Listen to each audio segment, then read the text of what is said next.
मैं बहुत मोटी थी, मेरी शादी भी नहीं हो रही थी। फिर एक बहुत अमीर लड़के का रिश्ता आया और उससे मेरी शादी हो गई। शादी की रात पति कमरे में न आया। पति बनकर जिसने मेरे साथ ज़बरदस्ती की वो कोई और नहीं बल्कि मैं दुल्हन बने अपने पति के साथ स्टेज पर बैठी थी।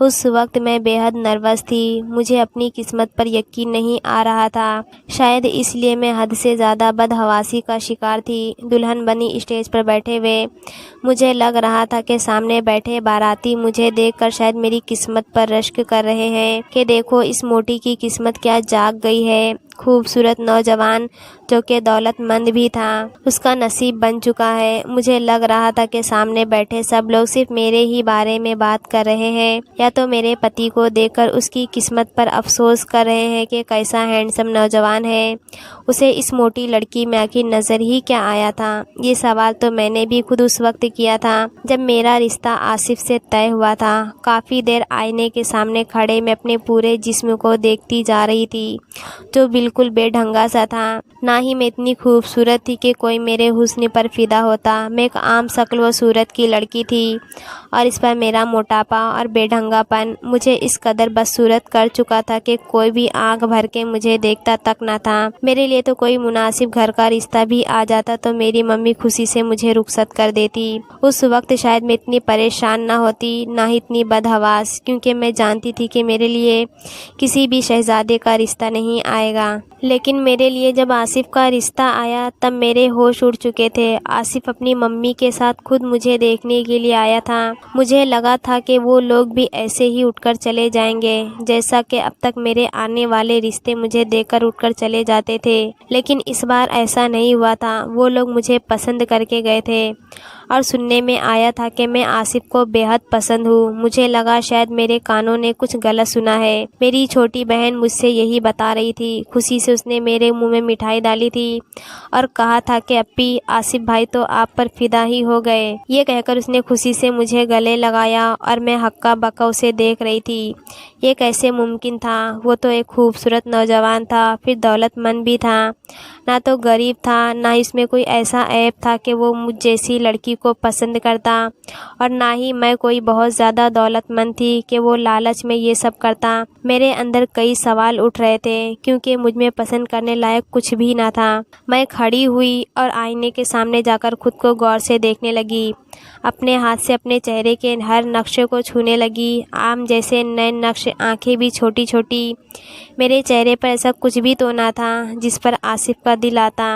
फिर मैंने अपने जिस्म को देखा जो कि बेढंगा सा था। रंगत भी कोई ज़रूरत से ज़्यादा सफ़ेद ना थी। आसिफ की जगह कोई मामूली शक्ल सूरत का शख्स मुझे पसंद करता तो शायद मुझे इतनी हैरत ना होती। बहरहाल मेरी शादी भी जल्दी हो गई। अपनी शादी वाले दिन मैं बेहद नर्वस थी। ना जाने कि मुझे ये सब अपनी खुशनसीबी नहीं लग रही थी। लग रहा था कि जैसे बात कुछ और है, क्योंकि आसिफ के चेहरे पर मैंने एक पल के लिए भी मुस्कुराहट नहीं देखी थी।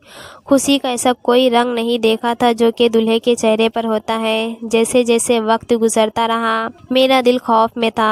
हो सकता है कि घर वालों के कहने पर ज़बरदस्ती शादी मुझसे की हो। पता नहीं मेरे साथ क्या सलूक करेगा। शायद बातों से जलील करेगा, मुझे मेरे ऐब गिनवाएगा। लेकिन जो कुछ आसिफ ने मेरे साथ किया था वो मैं सोच भी नहीं सकती थी कि मर्द का ये रूप भी हो सकता है। उसने तो मुझे शादी की सारी रस्में ख़त्म हो चुकी थी और मैं रुखसत होकर बड़ी सी गाड़ी में बैठकर आसिफ के बंगले में आ गई। बहुत ही खूबसूरत कमरा था जहां मुझे लाकर बैठाया गया था। मेरी सास, ननद सभी मुझे चाहत दिखा रहे थे। कुछ देर में वो कमरे से बाहर चली गई। जैसे जैसे वक्त गुजर रहा था मेरा दिल ना जाने क्यों डर के मारे कांप रहा था। मुझे कभी भी अपनी अच्छी किस्मत पर यकीन नहीं आ सकता था, क्योंकि मेरे साथ जब भी अच्छा होता था तो सब कुछ पल की खुशी मुझे देता था।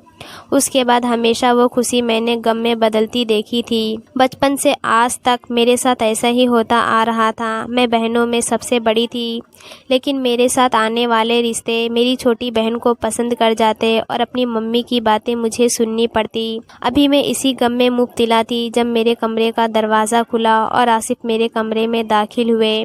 उनके हाथ में एक दूध का गिलास था जो उन्होंने साइड टेबल पर रख दिए। मैं कुछ सिमट कर बैठ गई थी, नज़रें भी मेरी झुकी हुई थी। इस वक्त मेरे दिल में कोई भी जज्बा नहीं था। मैं नहीं जानती थी कि आसिफ का रवैया मेरे साथ कैसा होगा। आसिफ मेरे पास आकर बैठ गए, मुझे अंगूठी भी पहनाई। उनका रवैया वैसा ही था जैसा कि पति का होता है। मुझसे इधर उधर की बातें की, मेरी तारीफ भी की, मेरे हाथ की मेहंदी भी देखी। मैं कुछ मुतमईन सी हो गई थी। फिर मुझे दूध का गिलास थमा दिया। कहने लगे कि इसे पी लो। मुझे भूख तो बिल्कुल ना थी, लेकिन मैंने इनकार नहीं किया। दूध का गिलास मैंने पीकर साइड टेबल पर रख दिया। कुछ बातों के बाद मैंने अपने ड्रेस को चेंज किया। जैसे ही मैं बेड पर आई, मेरी आंखें नींद से बंद होने लगी थी, जैसे मुझ पर नींद सवार हो गई हो। आसिफ अभी मुझसे बात ही कर रहे थे, लेकिन मैं नींद में जाने लगी थी और कुछ ही देर में मैं गहरी नींद सो चुकी थी। सुबह जब मेरी आंख खुली तो वॉशरूम में पानी की आवाज़ आ रही थी। मैं फ़ौरन से उठकर बैठ गई। मेरा सर भी चकरा रहा था। मैंने सामने घड़ी की तरफ देखा तो 9 बज रहे थे। मेरी आंखों में अभी तक नींद का असर था। बेशक मैं रात में नींद में थी, लेकिन इतना जान चुकी थी कि आसिफ मुझसे अपना हक वसूल कर चुके हैं। लेकिन जैसे ही मैंने अपने बिखरे बालों को समेटना चाहा, अपने हाथों पर नाखूनों की खरोंचें देखकर मैं हैरत में मुब्तला हुई थी। लेकिन ऐसे ही खरोंचें मेरे पूरे जिस्म पर मौजूद थी, जैसे रात को मेरे साथ बड़ी बेदर्दी के साथ सुलूक किया गया था। मेरे हाथ में पहनी हुई चूड़ियां टूटकर मेरे हाथों को जख्मी कर चुकी थी। मैंने उठने की कोशिश की तो मेरा पूरा जिस्म दर्द से चूर था। समझ नहीं पा रही थी कि मेरे साथ शादी के नाम पर हैवानियत क्यों बरती गई थी। अभी मैं इसी सोच में मुब्तला थी कि जब वॉशरूम का दरवाज़ा खुला, सामने आसिफ अपने बाल सुखा रहे थे। मुझे देखकर तौलिया मेरे ऊपर फेंक दिया। कहने लगे, जल्दी से तैयार होकर बाहर आओ और ये तौलिया वॉशरूम में जाकर फैला देना। मुझे अपने काम की बिल्कुल भी आदत नहीं है, इसलिए मेरे काम आज से तुम ही संभालना शुरू कर दो। आसिफ के बदले तेवर देखकर मैं हैरान रह गई थी। रात को उसका रवैया मेरे साथ बहुत अच्छा था। उसके बाद मैं यूं नींद में गई जैसे मुझे किसी ने नशा दिया हो, और अब अपनी ही जिस्म मुझे ज़ख्मी नज़र आ रहा था। मैं बड़ी मुश्किल से उठकर वॉशरूम तक गई थी। तैयार होकर जब मैं नीचे उतरी तो मुझे अपना एक एक कदम चलना मुश्किल लग रहा था। सीढ़ियाँ उतरते ही लॉन्ज में ही डाइनिंग टेबल रखा हुआ था, जिस पर बहुत सारे नाश्ते मौजूद थे। मैं नीचे उतरी और आसिफ के साथ बैठ गई। अभी मैं नाश्ता कर ही रही थी कि एक मोटा भद्दा सा आदमी 6 फीट तक का लंबा था और इतना ही वो मोटा भी था। वो मेरे पास आकर बैठ गया।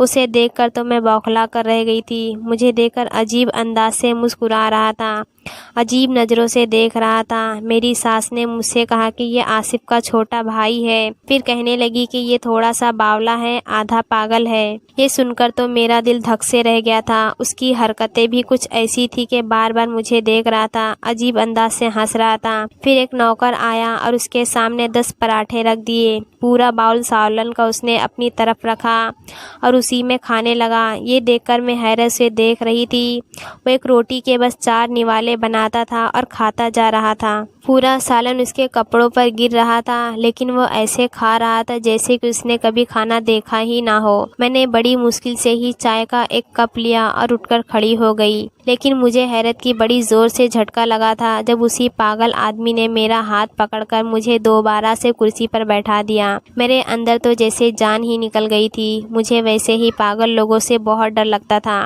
वो कहने लगा, जब तक मैं बैठा हूँ दुल्हन मेरे पास ही बैठी रहो।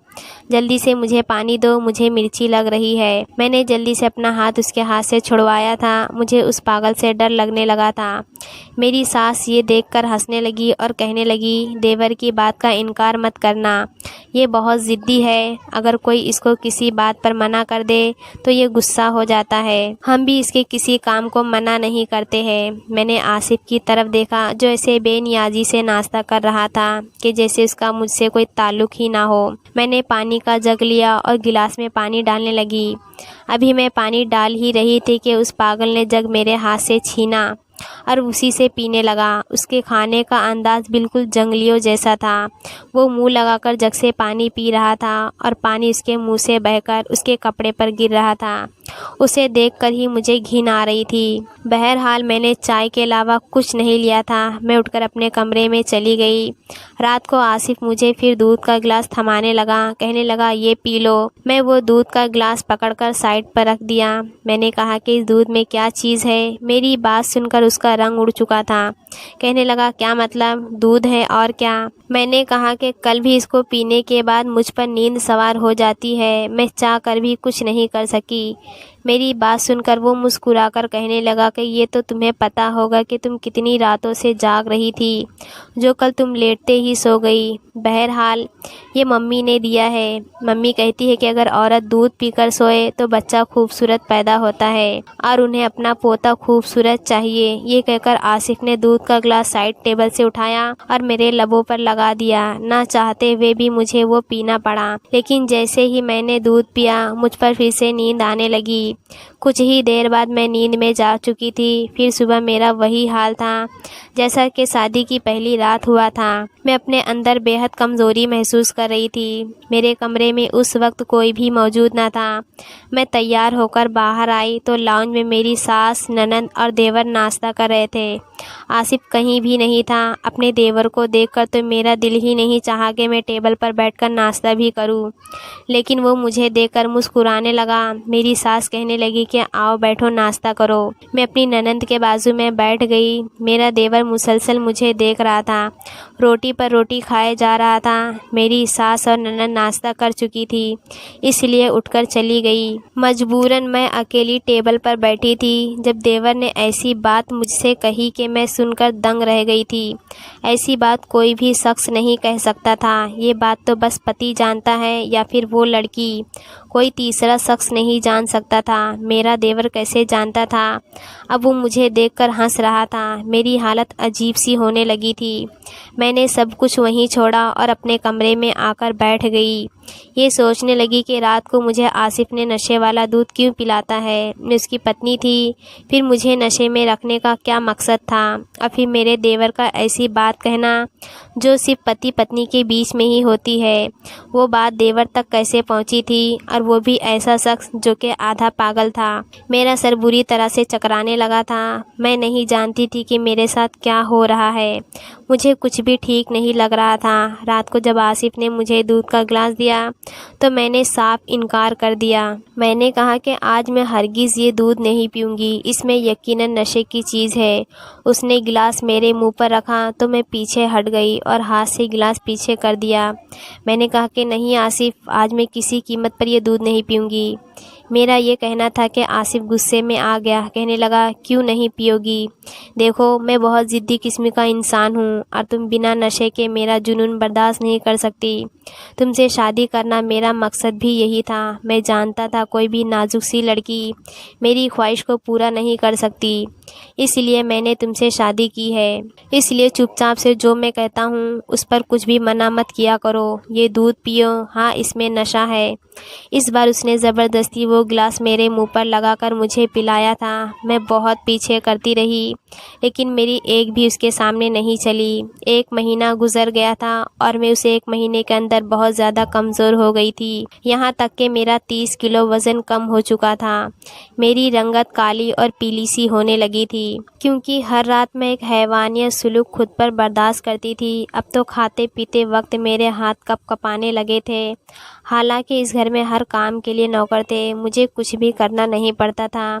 मुझे लगता था जैसे मेरा जिस्म कमज़ोर होता चला जा रहा है। मेरी आंखों के नीचे काले हल्के घेरे पड़ गए थे। दोपहर के वक्त मेरी तबीयत कुछ ख़राब थी। मेरी सास अपनी रूटीन चेकअप के लिए जा रही थी, तो मैंने कहा कि मुझे भी डॉक्टर के पास लेकर चले। वो मुझे अपने साथ ले गई। डॉक्टर ने मुझे कुछ ताकत की दवाइयाँ दी और मेरे कुछ ब्लड टेस्ट लिए। उसके बाद आराम का मशवरा दिया। मेरी सास ननंद अच्छी थी। मेरी सास कहने लगी कि उन्हें शॉपिंग मॉल पर कुछ शॉपिंग करनी है, लेकिन मेरी बिल्कुल हिम्मत नहीं थी कि मैं शॉपिंग मॉल में घूमती। मैं गाड़ी में ही बैठी रही, सामने बने रेस्टोरेंट को देखने लगी। बहुत से लोग रेस्टोरेंट में खाना खाने जा रहे थे और कुछ वहाँ से निकल रहे थे कि जब अचानक मेरी नज़र आसिफ पर पड़ी, जिसको मैंने आसिफ के साथ देखा था। उसे देखकर तो मैं अपने होशो हवास खो बैठी थी। वो दोनों गाड़ी से उतरे और रेस्टोरेंट के अंदर चले गए। मेरी गाड़ी दूसरे मेन रोड पर थी और मॉल के सामने खड़ी थी। ड्राइवर भी मेरी सास के साथ मॉल के अंदर जा चुका था ताकि उनका सामान उठा सके। मैं गाड़ी से नीचे उतर गई, रोड क्रॉस किया और उसी रेस्टोरेंट में चली गई जहाँ पर आसिफ और वो लड़की गए थे। जहाँ वो बैठे थे दोनों की मेरी जानिब पीठ थी। मैं खामोशी से पिछले सीट पर बैठ गई और बैठी भी यूं कि मेरी कमर ही उनकी तरफ थी। जो बातें मैंने उनके मुंह से सुनी थी सुनकर मेरा दिमाग चकरा कर रह गया था। मुझे लगा कि शायद मेरे पैरों तले से ज़मीन खिसक गई है। मुझे मेरे हर सवाल का जवाब मिल गया था। आसिफ ने क्यों मुझसे शादी की थी, क्या मकसद था उसका, ये मैं जान चुकी थी। सच्चाई मेरे से बर्दाश्त नहीं हो रही थी। मेरे आंसू बह रहे थे। मैं खामोशी से उठकर रेस्टोरेंट से बाहर आ गई। सामने ही रोड पर जहाँ मेरी सास की गाड़ी खड़ी थी, ड्राइवर और मेरी सास गाड़ी के पास खड़े दाएं बाएं मुझे ही ढूंढ रहे थे। मैंने रोड क्रॉस किया और गाड़ी में आकर बैठ गई।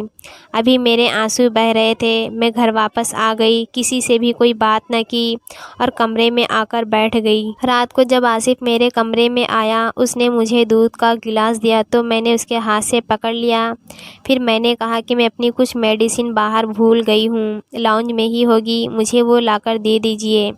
मैं दूध के साथ ही वो खा लूँगी। 1 महीने से मैं चुपचाप उसकी हर बात मान रही थी, इसलिए अब उसे लगा कि शायद मैं वो दूध पी लूँगी। जैसे ही आसिफ कमरे से बाहर गया, मैं बेड से खड़ी हुई और दूध खिड़की से बाहर गिरा दिया। कमरे की खिड़की बाहर लॉन में खुलती थी। पौधों के बीच मैंने वो दूध गिराया और अपने पर्स से एक मिल्क पैक निकालकर गिलास में डाल दिया। मुझे ये जानना था कि आसिफ रात को मुझे नशे का दूध पिलाकर मेरे साथ करता क्या है। जब आसिफ कमरे में आए तो मैंने उसे मुस्कुराकर देखा। उसने मेरी मेडिसिन मुझे दी। कहने लगा, तुम्हें क्या हुआ है? मैंने कहा कि आज डॉक्टर के पास गई थी, मुझे अपने अंदर बहुत वीकनेस फील हो रही थी, इसलिए डॉक्टर ने कुछ मेडिसिन दिए थे। उसने लापरवाही से कंधे उचकाते हुए कहने लगा, ठीक है, खाओ मेडिसिन। मैंने अपनी मेडिसिन दूध के साथ ली और उसके बाद बेड पर लेट गई। जाहिर करने लगी कि जैसे मैं नींद के नशे में जा चुकी हूँ। कुछ देर के बाद आसिफ कमरे से बाहर जा चुका था। मुझे वो बातें याद आने लगी जो रेस्टोरेंट में मैंने आसिफ और अपनी छोटी बहन के मुंह से सुनी थी। मैंने अपनी छोटी बहन को ही आसिफ के साथ गाड़ी से उतरकर रेस्टोरेंट में जाते हुए देखा था। अपनी आंखों पर यकीन नहीं कर पा रही थी कि मेरी सबसे छोटी बहन आसिफ के साथ। इसलिए मैं गाड़ी से उतरकर रेस्टोरेंट में चली गई और उनके बिल्कुल पीछे वाले टेबल पर बैठ गई।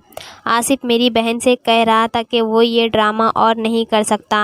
मेरी बहन कहने लगी, देखो, जो काम तुम मेरी बहन के साथ कर रहे हो वो सिर्फ कुछ महीने ही जी सकती है, इससे ज़्यादा नहीं, फिर हमारा रास्ता साफ हो जाएगा। वो कहने लगा, मुझे तुम्हारी मोटी भारी भरकम बहन को देखकर घिन आती है। मुझ जैसा खूबसूरत नौजवान किस तरह से उस औरत को बर्दाश्त करता है मैं ही जानता हूँ। तुम खुद को देखो, तुम कितनी खूबसूरत और हसीन हो, और अपनी बहन को देखो जो तुम्हारी आधी भी नहीं है। बस मेरी मजबूरी है कि मैं तुम्हें पाने के लिए मुझे उसे अपनाना पड़ा। ये मेरी तुमसे मोहब्बत की इंतहा है। फिर मेरी बहन मुस्कुराने लगी, कहने लगी, मैं जानती थी कि इस बार मेरी मम्मी कभी भी मेरी बड़ी बहन को छोड़कर मेरी शादी नहीं करेगी, और फिर तुम मुझसे उम्र में 10 साल बड़े भी थे। मेरी मम्मी साफ इनकार कर देती और फिर मैं जितनी खूबसूरत और हसीन हूँ, मेरे लिए रिश्तों की कमी ना होती। इसलिए मैंने सोचा कि चलो, मेरी बहन वैसे तो किसी काम की नहीं है, अगर वो मेरे काम यूँ आ सकती है तो परेशानी क्या है। अभी मैं ये बातें सोच ही रही थी कि मेरी आंखों से आंसू बह रहे थे। अपनी बहन की बातें सुनकर उसने मुझे अपनी शादी के लिए इस्तेमाल किया था। कमरे का दरवाज़ा खुला और जो कमरे में दाखिल हुआ उसे देखकर मैं उठकर बैठ गई थी। वो मेरा देवर था, 6 फीट का आधा पागल इंसान। उसने कमरे का दरवाज़ा बंद किया और मुस्कुराते हुए मेरे पास आने लगा। मैं फ़ौरन से खड़ी हो गई। तुम मेरे कमरे में क्या कर रहे हो? मेरे पूछने पर वो कहने लगा, रोज़ मेरा भाई मुझे ही तो तुम्हारे कमरे में भेजता है, कहता है कि जाओ ऐश करो। मैंने कहा कि निकलो मेरे कमरे से बाहर, लेकिन वो बाहर जाने की बजाय मेरे पास आने लगा। क्यों बाहर क्यों जाऊं? मुझे तो मेरे भाई ने भेजा है और रोज़ मैं तुम्हारे पास आता हूं, तो आज बाहर क्यों जाऊं? मैं कमरे से बाहर जाने लगी तो वो मेरे सामने खड़ा हो गया। कहने लगा, तुम कमरे से बाहर नहीं जा सकती। मैंने कहा कि अगर तुम पीछे नहीं हटे तो मैं शोर मचा दूंगी। मेरा ये कहना था कि उसने मेरे मुंह पर हाथ रख दिया और मुझे ढकेलता हुआ बेड पर ले गया। उस रात उस शख्स ने मेरे साथ जो किया था, मैं रोती और चिल्लाती रही, लेकिन उस शख्स के अंदर तो जैसे कोई जंगली जानवर था। सुबह होते ही वो मेरे कमरे से बाहर निकल गया था। मेरा दिल चाहा कि मैं खुद को ख़त्म कर लूँ। मेरी बहन तो यही चाहती थी कि मैं मर जाऊँ। अपनी शादी के लिए उसने मेरी ज़िंदगी बर्बाद कर दी थी। मैं यही सोच रही थी कि जब मेरे मोबाइल पर बेल बजने लगी और जब मैंने फ़ोन उठाया तो मेरे डॉक्टर का फ़ोन था। कहने लगी, तुम्हारी रिपोर्ट्स आ चुकी है, तुम्हें स्लो पॉइज़न दिया जा रहा है जो कि तुम्हारे जिस्म में फैलने लगा है। अगर इसका इलाज नहीं करवाया तो तुम मर सकती हो। मर तो मैं पहले ही गई थी। मेरी छोटी बहन, जिसे मैं मासूम सी गुड़िया समझती थी, उसने कितना भयानक खेल मेरे साथ खेला था। वो एक बार मुझसे कह देती कि उसे आसिफ से शादी करनी है तो मैं खुद अपनी मंगनी से इनकार कर देती। जहाँ मैंने 3 बहनों की शादी देखी थी, चौथी की भी देख लेती। लेकिन उसने जो किया था, मेरा रिश्तों पर से भरोसा उठ गया था। मैंने अपना सामान पैक किया और खामोशी से आश्रम में चली गई। लोगों की खिदमत को ही अपने जीने का मकसद बना लिया। मैं नहीं जानती कि मेरी बहन ने आसिफ से शादी की या नहीं। लोग मेरे बारे में क्या कहते होंगे, मगर सोचती हूँ जो गुनाह की ज़िंदगी मैं वहाँ गुजारी थी, मैं और गुजारना नहीं चाहती थी। अगर मैं सच्चाई सबको बता भी देती तो कोई फ़ायदा नहीं था।